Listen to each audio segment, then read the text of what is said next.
Hola hermanos, ¿cómo están? Nos da mucho gusto que el día de hoy se hayan tomado el tiempo para estar en esta sesión en línea. Así que para dar inicio, ¿qué les parece si hacemos una pequeña oración? Señor, te damos gracias por este día, gracias por todas tus bellas y abundantes bendiciones. Te damos gracias porque una vez más podemos estar conectados para poder escuchar tu palabra, Señor. Te pedimos que hables a nuestra vida, a nuestro corazón y que podamos gozarnos en medio de toda esta situación tan complicada. Te lo pedimos, Señor, en el nombre de Jesús. Amén. Muy bien. ¿Cómo se sintieron con esta oración? Genial, ¿no? La oración siempre nos va a ayudar a conectarnos un poco más con Dios. Y para seguir en este mismo sentir de alegría y gozo, vamos a dejar el lugar a la alabanza. Dios les bendiga, vamos a disponer este tiempo para alabar a Dios.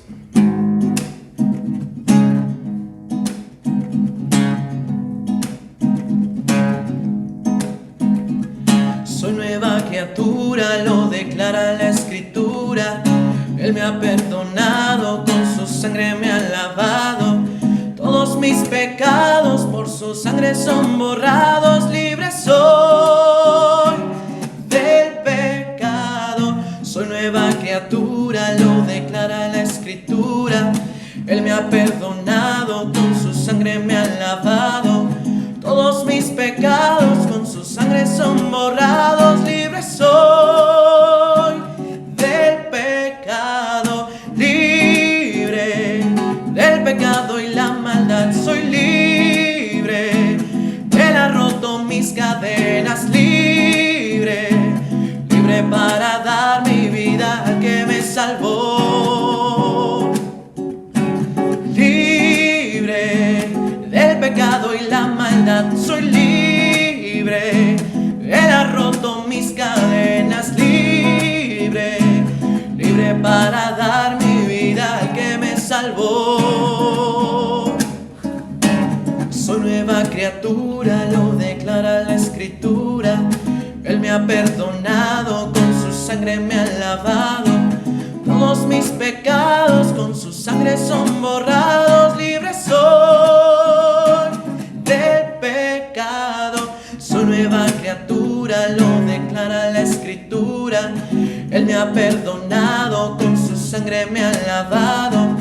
Todos mis pecados con su sangre son borrados. Libre soy del pecado, libre del pecado y la maldad. Soy libre, Él ha roto mis cadenas. Libre, libre para dar mi vida que me salvó. Libre del pecado y la maldad. Soy libre, Él ha roto mis cadenas. Libre, libre para dar mi vida al que me salvó. Soy nueva criatura, lo declara la Escritura. Te invitamos a que abras tu corazón y le cantes a Dios.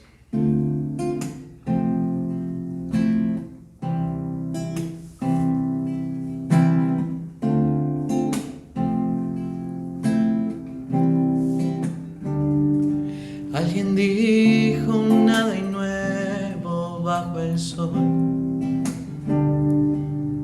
Todo es vanidad, nada más que esperar. Pero tú haces todo nuevo. La línea crucé y ahora vivo por fe. 1.000.000 de veces cantaré, por 1.000.000 de días te veré. Tu espíritu me lleva a donde estás. 1.000.000 de veces más, yo quiero más. Nadie ha visto lo que tú vas a hacer. Nadie puede imaginar lo que está por llegar, porque tú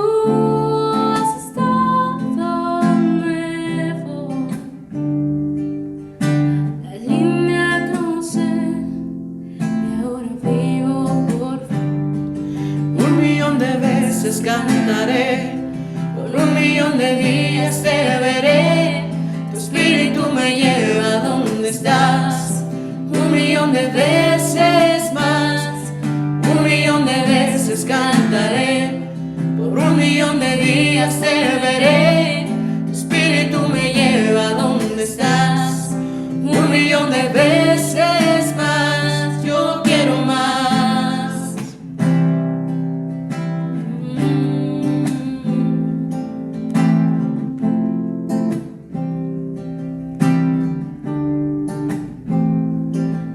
Lo mereces,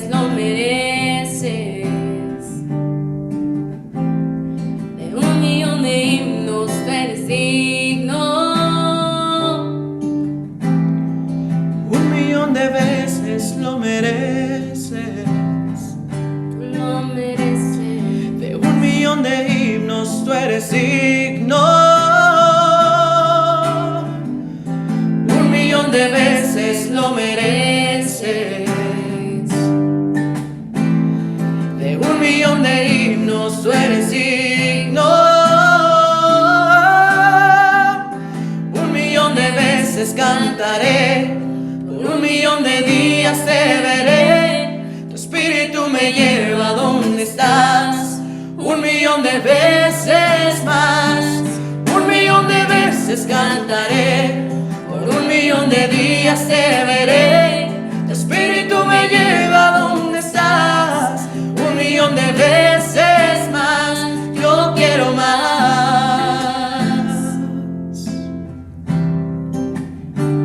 Yo quiero más.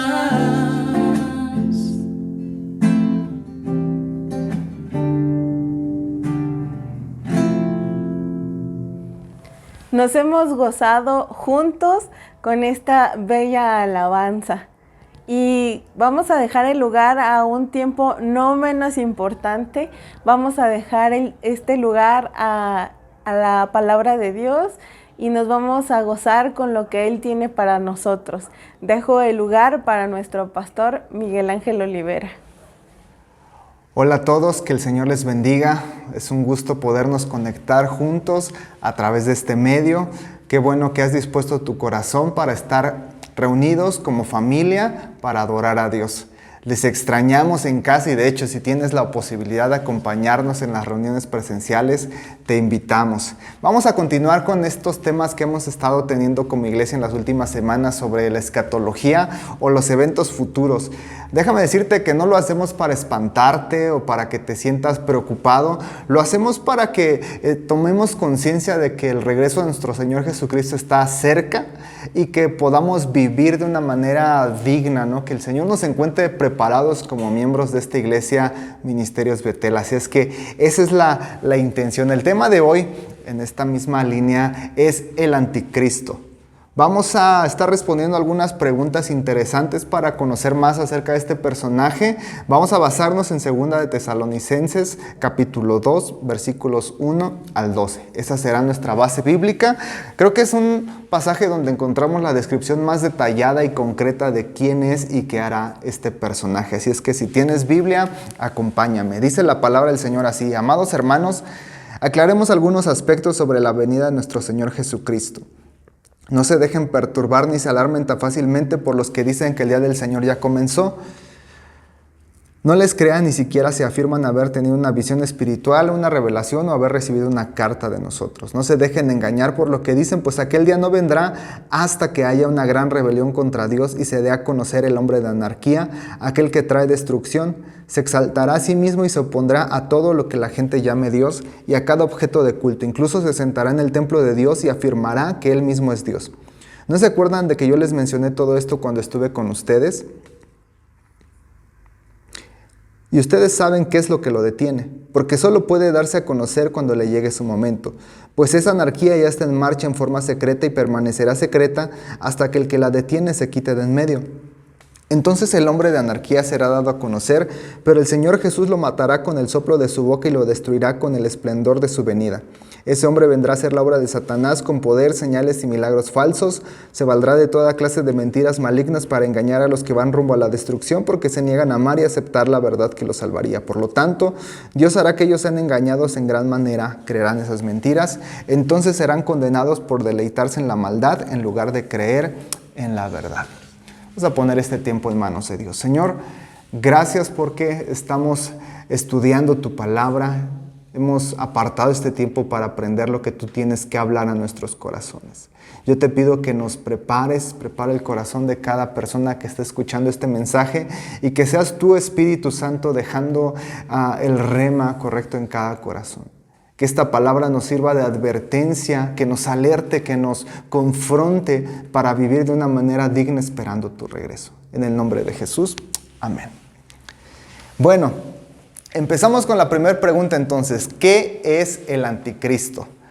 La palabra anticristo viene del griego anticristos, es una transliteración y puede significar en contra de Cristo o en lugar de Cristo. Ese anti significa en contra o en lugar de Cristo. Un autor combina ambos sentidos diciendo que es uno que, asumiendo el papel de Cristo, se opone a Cristo.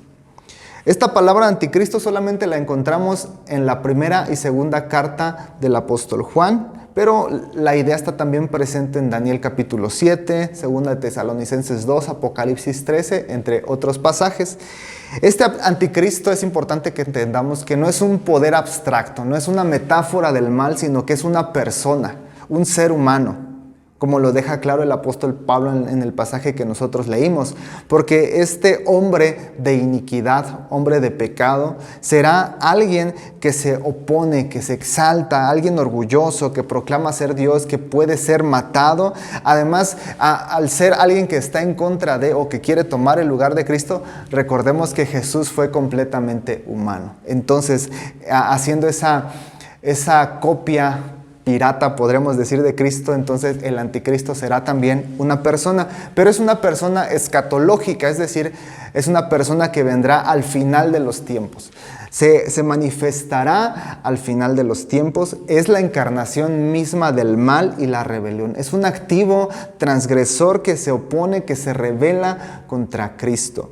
No es el diablo, es una persona que recibe poder directamente del diablo. El diablo no se puede encarnar, pero desea un hombre sobre el cual pueda tener completamente el control. Hace una parodia satánica de cómo Jesús obedecía a la voluntad del Padre Celestial y él quiere un hombre que pueda hacer eso, que pueda ser el instrumento en las manos de Satanás. Obviamente para sobresalir o para poder cumplir este propósito, sin lugar a dudas, será un hombre con talentos sobresalientes en muchas áreas. A eso nos referimos cuando hablamos del anticristo. Alguien, una persona que vendrá al final de los tiempos empoderada por Satanás, que se opone y se levanta en contra de Cristo. Siguiente pregunta, ¿cuándo aparecerá el anticristo? ¿Cuándo se va a manifestar? Pablo nos especifica en 2 de Tesalonicenses capítulo 2 versículo 3, dice: el día del Señor no vendrá hasta que haya una gran rebelión contra Dios y se dé a conocer el hombre de anarquía. Es decir, el anticristo se va a manifestar antes de la segunda venida de Cristo. Como hemos estado viendo en las lecciones pasadas, en un primer momento está el arrebatamiento, la iglesia es llevada al cielo. Empiezan los 7 años de la gran tribulación y después, al finalizar la gran tribulación, viene lo que es la segunda venida de Cristo. Entonces, entre el periodo del arrebatamiento y la segunda venida de Cristo, en esos 7 años es cuando el anticristo se manifestará en la tierra. Eso está claro, sencillo, pero hay una idea que comparten tanto Juan como Pablo, y es la idea de que en este tiempo ya se están moviendo algunos anticristos y que hay un misterio de la iniquidad obrando ya en el mundo. Primera de Juan 2.8 dice: queridos hijos, llega la hora, ustedes han oído que el anticristo viene y ya han surgido muchos anticristos. Por eso sabemos que la última hora ha llegado. Han surgido muchos anticristos. Pablo dice: ese misterio de iniquidad ya está en marcha en forma secreta y permanecerá secreta hasta que el que la detiene se quite de en medio. Ahora, ¿A qué se refieren ambos autores con esta idea del misterio de la iniquidad o de los muchos anticristos? Bueno, aún en los días de Pablo y de Juan, había una rebelión contra Dios. Había un movimiento que se oponía a Dios. Un espíritu de desobediencia contra Dios. Un siniestro movimiento del mal con origen en el diablo mismo. A lo largo de la historia ha habido ese mismo espíritu de rebelión que podemos ver incluso en el presente. Hay gente que se opone contra Dios. Hay gente que se rebela activamente, que blasfema contra Dios. Un espíritu, un movimiento, una manifestación de una desobediencia radical contra Dios. Esto ya está en plena actividad ahorita, en forma oculta. No vemos al diablo manifestándose de una manera clara y decir yo, Satanás, estoy detrás de esto. No, o sea, se disfraza de muchas maneras, de intelectualismo, de una religión, etc. Todavía no se manifiesta de forma secreta, pero en un momento, al final de los tiempos, el anticristo se manifestará. Ese personaje que analizábamos hace un momento manifestará el pecado y la rebelión contra Dios. Entonces, hay un movimiento, hay un espíritu de desobediencia, de iniquidad contra Dios en el mundo ahora mismo que se manifestará completamente al final de los tiempos. Hoy muchas personas están bajo la influencia del enemigo. Desde los tiempos de Juan, el apóstol Juan identificaba como anticristos aquellos creyentes falsos que dividían las iglesias, que destruían la unidad de la iglesia y que llevaban a los que ya habían creído en Jesús, los llevaban a naufragar de la fe con argumentos, los hacían dudar de la fe. Y dice Juan, esos son anticristos porque están con ese espíritu del diablo apartando a la gente del buen camino. Ha habido gente mala toda la historia. Podemos pensar en un Hitler, podemos pensar en Nerón, Calígula, Antíoco. O sin irnos a nombres famosos, personas en nuestra ciudad, ¿no?, que son una encarnación del mal, que se rebelan contra Dios. Aunque tenemos que estar alertas cuando venga el anticristo, la idea que nos dejan patente tanto Pablo como Juan es que tenemos ahorita mismo que estar alerta por ese misterio de iniquidad, por ese espíritu de rebelión que ya se está manifestando y está en operación, para que nosotros no caigamos bajo esa influencia. Entonces, ¿cuándo se manifiesta el anticristo? Después del arrebatamiento y antes de la segunda venida. Pero ahora mismo en la tierra ya hay un movimiento, ya hay un espíritu de rebelión contra Dios y tenemos como cristianos que estar alerta para no caer en esa influencia. Tercera pregunta, ¿quién es el anticristo? Qué buena pregunta. Apocalipsis 14:18 dice, aquí se requiere sabiduría. El que tenga entendimiento resuelve el significado del número de la bestia, porque el número es un número de hombre. 666. Este famoso número, ¿no? Por años se ha tratado de identificar o de descifrar este número para entender quién será el anticristo. En la época de Juan y por muchos años la iglesia primitiva relacionó este número con el emperador Nerón. Al principio Juan y la iglesia creían que Nerón sería el anticristo, que resucitaría y seguiría con crueldad que había manifestado persiguiendo a la iglesia. Es importante notar que Nerón fue el emperador que decretó por primera vez la persecución en contra de la iglesia cristiana. El nombre César Nerón, transliterado del griego al hebreo, produce el número 666 y del latín al hebreo 616, como dicen algunos manuscritos. Hay en la cultura hebrea esta idea de que los números representan letras. Entonces, cada letra del nombre Nerón se le asignaba un valor y la suma de esos números daba 666. Por eso, algunos creen que Nerón será el anticristo. También se ha propuesto que la línea de sucesores de los emperadores podrían ser el anticristo, Marco Aurelio, Calígula, etc. El candidato favorito de los protestantes, de la iglesia protestante, por un buen tiempo, sobre todo en la Reforma, es que el Papa de la iglesia católica iba a ser el anticristo. El emperador Federico II decía que el Papa Gregorio VIII era el anticristo. Lo curioso es que el Papa Gregorio IX decía que Federico II era el anticristo. O sea, se echaban la bolita uno al otro. Algunos llegaron a opinar que Martín Lutero sería el anticristo, otros dijeron que el rey Jorge. Tiempos más recientes se hablaba que Napoleón Bonaparte era el anticristo, la ONU, Gorbachov, el líder de la Unión Soviética, de hecho tiene una marca de nacimiento en su frente y decían que esa era la marca de la bestia. Se habló de Juan Pablo II, de Ronald Reagan, cuyo nombre también suma 666. Entonces, se han propuesto muchos nombres. Lo que la mayoría de eruditos están de acuerdo es que a final de cuentas no tenemos nosotros la capacidad de definir quién es el anticristo. Es especular en algo que no sabemos, es un intento infructuoso por discernir el nombre o la identidad de esa persona futura, ¿no?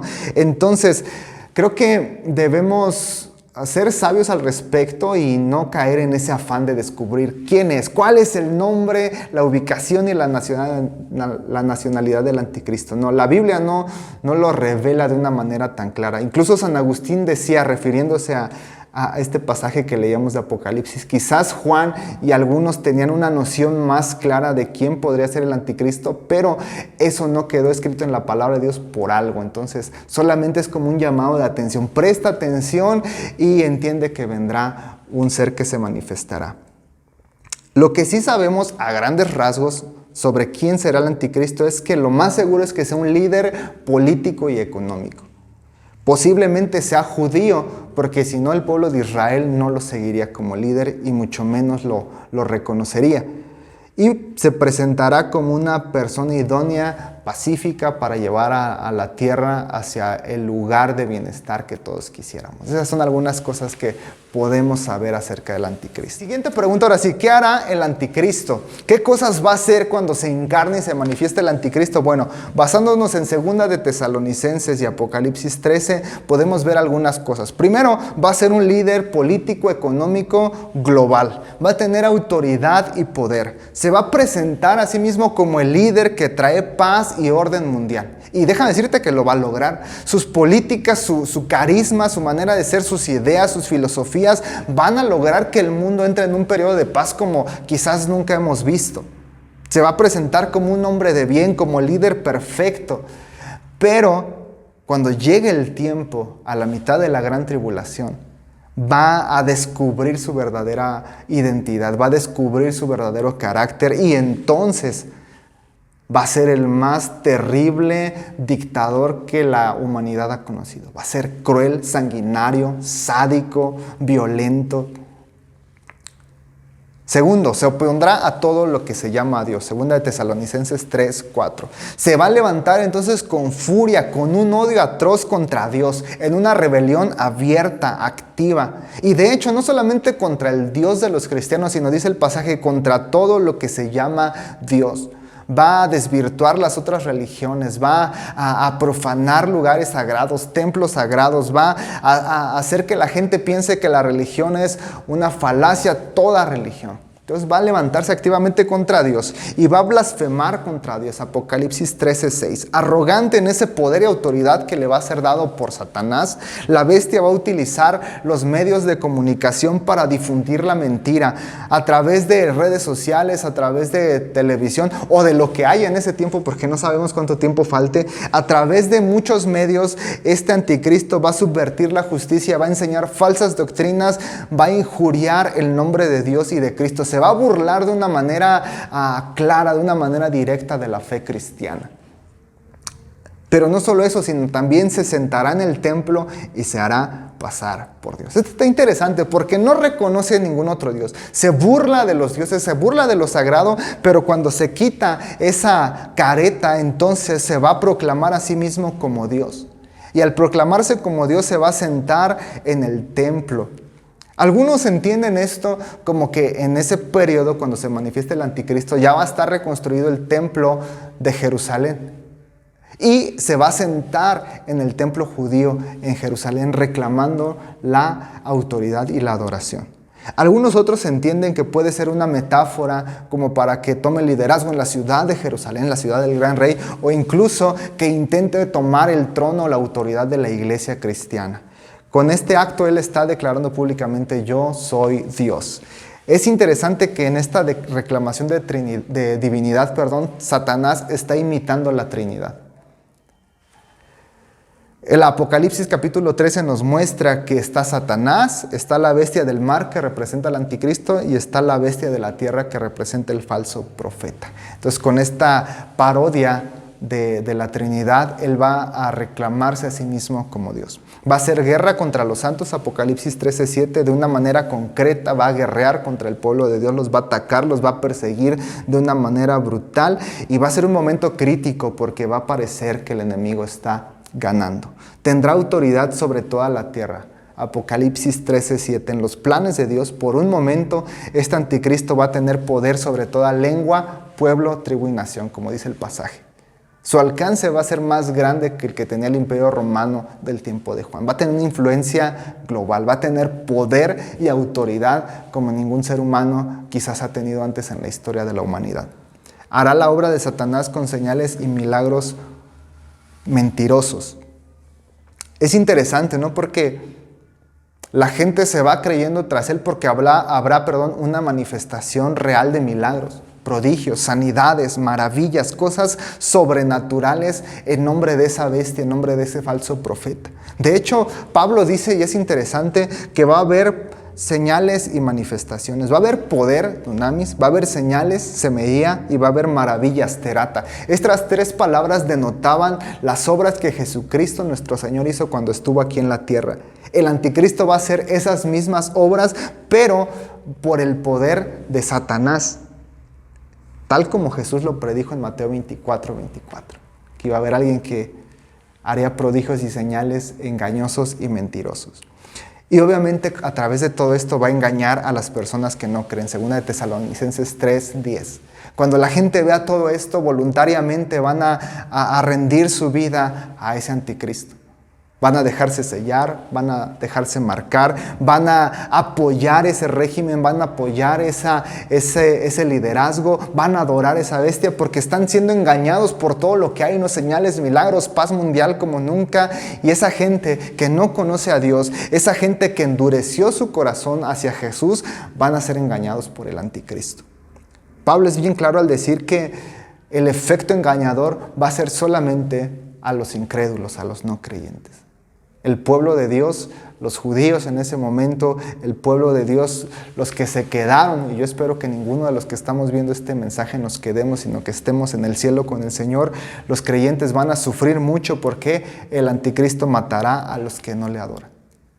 Por un lado, los que no creen en Dios se van a ir tras la bestia, y los que creen en Dios van a ser perseguidos y matados. Será un tiempo cuando el acto de negarse a cometer traición contra Cristo será el equivalente a cometer alta traición contra el anticristo, y eso será pena de muerte. Pagarás con tu vida no adorar al anticristo, no dejarte marcar.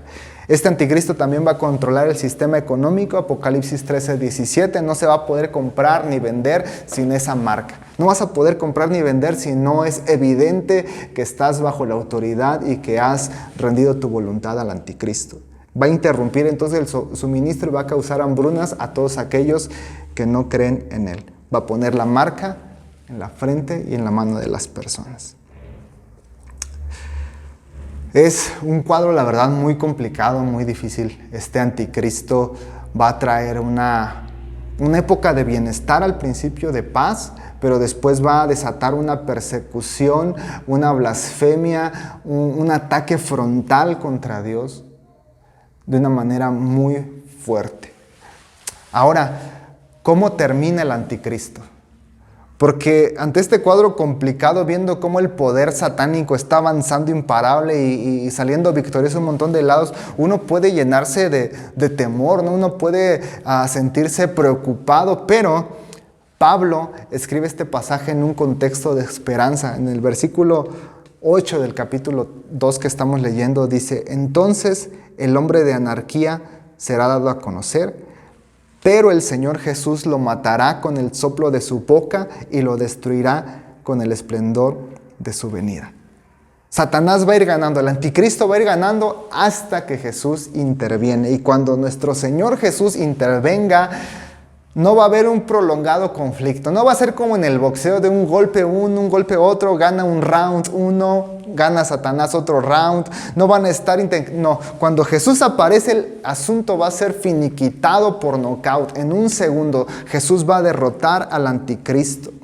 Jesús lo va a destruir con la manifestación de su venida. Es interesante lo que dice Pablo ahí, la epifanía de su parusía. Jesús en la segunda venida viene a la tierra, como lo vamos a ver más adelante. El arrebatamiento no llega a la tierra. En la segunda venida, Él viene como rey, se hace visible, va a tocar la tierra y viene en esa segunda manifestación, y parte de lo que va a hacer es destruir, matar al anticristo en un instante con el espíritu de su boca. Aunque es un lenguaje simbólico que no deberíamos llenar de alegorías o tratar de adornar, sí es un pasaje muy claro que nos deja entender que al final Jesús gana. El enemigo va a intentar y va a querer hacer un montón de desastres en la tierra, pero al final nuestro Señor Jesucristo, el Rey de Reyes y Señor de Señores, va a ganar. ¿Cómo termina el anticristo? Derrotado. Derrotado termina el anticristo. Algún día entonces se levantará una persona completamente hostil y rebelde contra Dios, empoderada por el mismo diablo, y causará desastres en el mundo como nunca los ha habido. Por ello, tú y yo como cristianos debemos velar y estar preparados para que cuando ese tiempo de la manifestación del anticristo, tú y yo ya ni estemos aquí. Tú y yo seamos arrebatados para estar por siempre en el Señor, para estar en el bema de Cristo recibiendo las coronas, para estar en las bodas del Cordero. Hay que prepararnos para estar en ese momento, y no solo nosotros, sino preocuparnos por los que nos rodean. Vamos a procurar tú y yo llevarnos a la mayor parte de nuestra familia y personas que conozcamos, que ninguno de los que amamos se quede a esta manifestación del anticristo.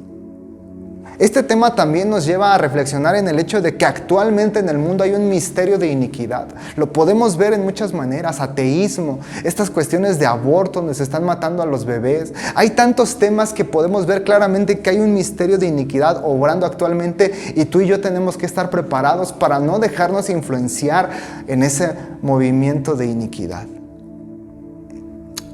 Por último, esta palabra que te acabo de dar es una palabra de esperanza.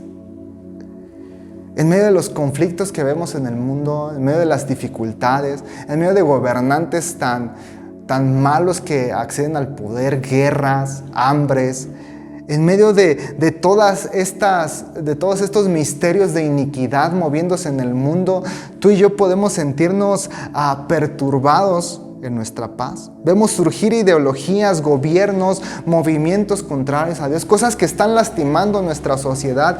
Incluso a lo mejor tú mismo estás pasando situaciones complicadas en lo personal, en lo familiar, pero el pasaje que estábamos nosotros leyendo nos deja una grande lección. Sin importar lo que esté pasando, al final Jesús gana. No importa el caos que haya ahorita en el mundo, al final Jesús gana. No importa si estás pasando un momento difícil en tu vida, al final Jesús gana. La victoria de Jesús es nuestra victoria. Al final Jesús gana, y su victoria es mi victoria y es tu victoria. Cierra tus ojos y vamos a orar. Señor, gracias por esta reflexión. Gracias porque nos permitiste conocer un poco más de este tema. Como vimos, es un asunto que nos ayuda a prepararnos para que podamos irnos al cielo contigo, estar contigo en el cielo, cuando este anticristo se manifieste, que nosotros estemos disfrutando el paraíso contigo. Pero también nos alerta en este momento a no dejarnos llevar por las influencias, por todo el caos que estamos viviendo. Ayúdanos a tener ese discernimiento espiritual para no seguir la corriente del mundo, sino permanecer fieles a ti. Pero sobre todo, Señor, es una palabra de esperanza. Al final, tú ganas. Este desastre que estamos viviendo este 2020, las situaciones difíciles en el mundo, no importa lo oscuro del panorama, al final tú ganarás. Y esto se aplica, esta palabra de esperanza la podemos trasladar a todas las áreas de nuestra vida, Señor. Si alguna persona que está escuchando este tema está atravesando una situación difícil, yo te pido que en lo profundo de su corazón, en su fe, quede clara esta idea. Jesús gana. Y tu victoria es nuestra victoria. Gracias, Señor, en el nombre de Jesús. Amén. Bueno, pues creo que la palabra de Dios fue sumamente interesante. Espero que podamos aprender y guardarlo en nuestro corazón. Vamos a dejar el lugar al tiempo de los avisos. El primer aviso que tenemos es los grupos de vida. Levanten la mano quien se está involucrando en los grupos de vida. Así es una bendición el poder estar en un grupo de vida. Vas a poder tener una lección, vas a poder seguir aprendiendo. Además de eso, son grupos pequeños donde tú vas a poder externar las dudas que te surjan, y eso es bueno. A lo mejor a veces cuando somos demasiados no nos da la confianza, pero en un grupo pequeño podemos hablar confiadamente con los que están ahí. Entonces te invitamos, si es que no estás integrándote a algún grupo de vida. Hay grupo de vida para adultos y hay grupo de vida para adolescentes y jóvenes. Busca el que más cerca de ti esté. Igual también te seguimos invitando a que te involucres en todas las actividades que tenemos a lo largo de la semana. Algunas de ellas son el tiempo de oración en las mañanas, tenemos devocionales, la lectura de la Biblia. Tenemos varias, entonces también te invitamos a que te estés integrando a alguna de ellas. Y bueno, hemos llegado a la parte final, es nuestra despedida. Sé que te gustó estar aquí, pero te invitamos a que sigas tomándote el tiempo para poder estar conectado en línea, pero si te es posible, si en tus manos está, también te invitamos a que vengas a la iglesia. Estamos teniendo 2 servicios, el de las 10:30 y el de las 12:30. Puedes venir al que mejor te acomode. Así que fue un gusto estar con ustedes, hermanos. Y nos despedimos con el versículo que dice que la gracia del Señor Jesucristo, el amor de Dios y la comunión del Espíritu Santo sea con todos nosotros. Amén.